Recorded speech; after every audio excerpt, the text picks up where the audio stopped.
Good morning. You listen to FloorDaily.net, and I'm Kemp Harr. This morning, my guest is Keith Christman, the president of the Decorative Hardwood Association. Keith, how you doing? Great, Kemp. How are you? I'm good. It's good to catch up with you. You've got some recent news around some trade commission potential injury. You want to talk about that? A lot of information going on with these tariffs and the wide swings in the import unit due to people buying early. Tell us your view of that. Yeah, so I've been with the Decorative Hardwood Association for 4 years now as the president. We have been active in the trade discussions, and trade is a big important part of what we do.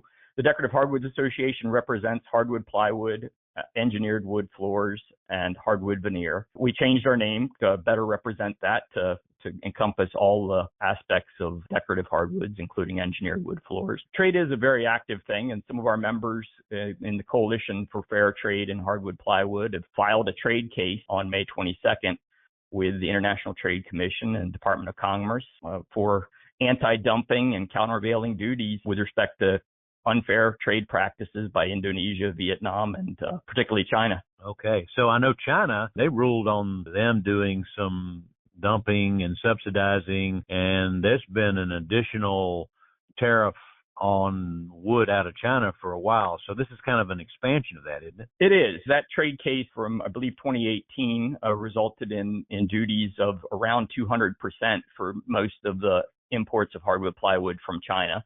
But China is also adept at getting around a lot of these duties, and this new case helps to clean up some of that. The hardwood plywood manufacturers actually had to file a circumvention case against Vietnam, and were successful in that circumvention case against Vietnam. But the next step for the Chinese producers is often to set up a little bit more manufacturing in Vietnam, but they still use their same unfair trade practices. And so this case that's been launched is an attempt to clean up some of that leftover mess from the original Chinese case, and to go after dumping and countervailing duties that we see from Indonesia and Vietnam domestically as well. So that case was launched in May 22nd. Commerce Department announced initiation of the case on June 12th, and it's moving along. Commerce initiated it based on anti-dumping duty margins of 504% for China, 85% for Indonesia, and over 138% for Vietnam. And they're looking at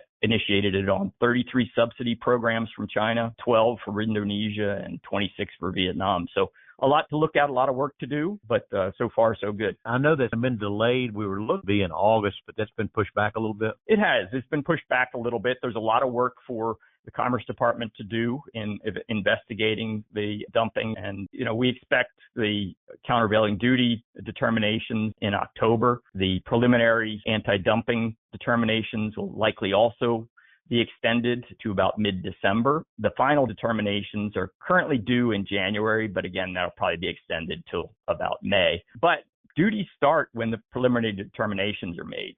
So those preliminary determinations, like around October 20th, the duties could start. And if we see a surge in import during this investigation period, duties can be applied retroactively. Okay. So importers need to beware because they may have to pay more than they initially thought. Exactly. And that's happened in the past. That we saw that happen with the circumvention case from Vietnam that took some time to play out and to reach an ultimate determination. But some of the importers had substantial liabilities in the tens of millions of dollars for stuff they imported during that time period.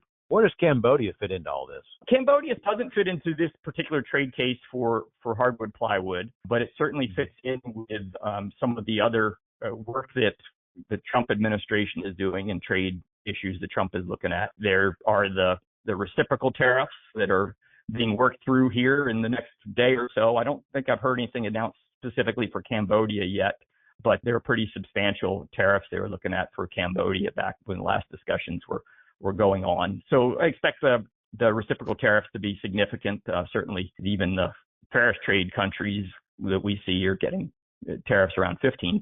And I think you could expect Cambodia to be higher than that. In addition to the reciprocal tariffs, we also know the Trump administration is investigating national security implications of imports of wood products and unfair trade practices in wood products, much like they have for steel, aluminum, copper, and some other products like that. Many of the hardwood plywood and engineered wood floor trade categories and hardwood veneer are covered by this national security investigations called Section 232. And that could come out any day. So we see wood product, a lot of these wood products will either be covered by the national security Section 232 review, which is probably going to have significant tariffs and perhaps significantly higher than those for reciprocal tariffs that have been announced. And they're probably also going to last quite a bit longer because they've gone through a very extensive process and well-defined legal process. All right, help my listeners sort through the difference between the Decorative Hardwood Association, the NWFA, and the American Hardwood Federation. I know the three organizations that all are trying to promote and defend the use of real hardwood products, right? Yes.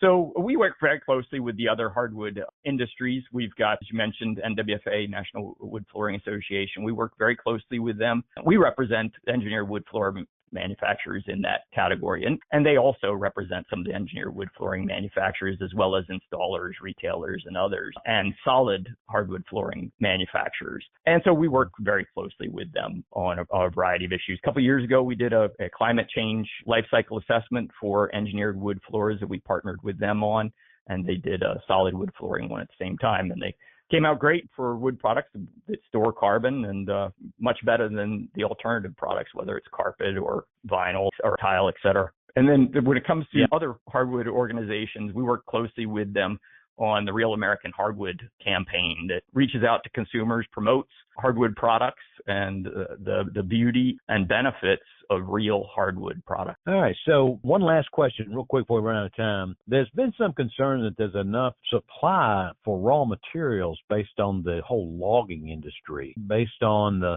lack of demand for real American hardwood product that may not be healthy. What's your read on that? Well, we've got lots of supply of hardwoods in the United States. We're blessed with that. In fact, the supply and the forests have grown in the United States, and more available wood in the forests today than there were in the 1950s. So our forests are very healthy. The challenge today is more on the demand side. You know, there are challenges that are a result of the housing industry being slowed down with high interest rates. We also see use of a lot of fake products that look like wood, but they aren't wood and don't have the same benefits of wood. For example, vinyl flooring or so that compete against real wood products. Only real wood has that real beauty and enduring qualities that people demand and can be refinished when it comes to flooring that can't be done with a lot of the fake alternatives. Okay, Keith. Well, I appreciate you giving us an update on everything that you've been working on. Again, been talking to Keith Christman, the president of the Decorative Hardwood Association, and you've been listening to Kemp Harr and FloorDaily.net.